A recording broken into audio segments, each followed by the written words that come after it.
A neurociência vai dizer que a oração aumenta a irrigação de sangue no seu hipocampo. Então, você fica mais inteligente pelo simples fato de orar. Interessante é que o hipocampo, ele é a parte do cérebro que é mais atingida durante o abuso narcísico. O seu hipocampo diminui. É por isso que as pessoas dizem assim, mas você não viu isso?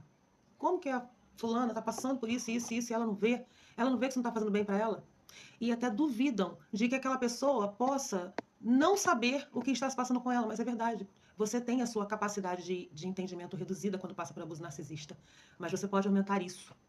A neurociência diz que a oração irriga essa área do cérebro. E isso também explica por que tantas mulheres cristãs suportam tantos anos de abuso. Por quê? Ao mesmo tempo que elas vivem ali, dominadas por aquele homem, né, que tenta acabar com o seu psicológico, elas oram, e quando elas oram, elas restauram, sabe? Elas conseguem restaurar essa parte do cérebro.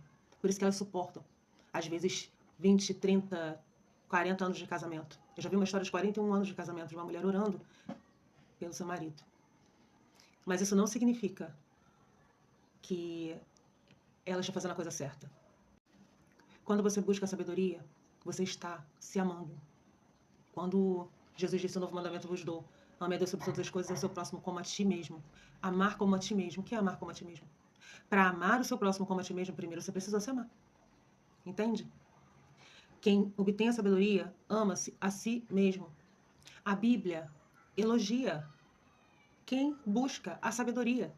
A Bíblia nos ensina, nos estimula a buscar a sabedoria. A própria sabedoria nos estimula a buscá-la. Para quê? Para que nós não caminhemos como tolos nessa terra. Para que a gente possa ser sábio e não cair nas astutas ciladas do diabo. Não estamos falando de uma filosofia de colocar o homem no centro do universo, o homem no centro da vida, não. Pelo contrário. Nós fomos feitos à imagem e semelhança de Deus. Nós fomos criados de modo maravilhosíssimo. Deus não nos abandona, Deus se importa conosco, num todo. As nossas emoções, o que a gente vive, a maneira como a gente vive, tudo isso está interligado. E Deus se importa com isso.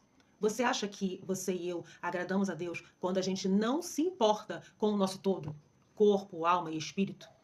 É claro que não.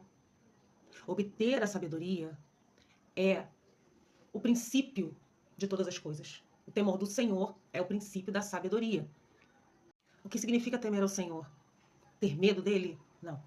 Amá-lo acima de todas as coisas.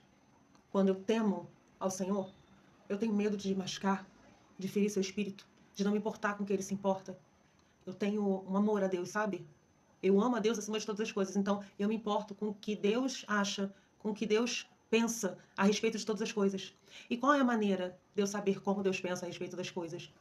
Não é pela palavra? Então, qual é a sabedoria que eu preciso buscar? É a palavra. Essa é a sabedoria que nós precisamos buscar.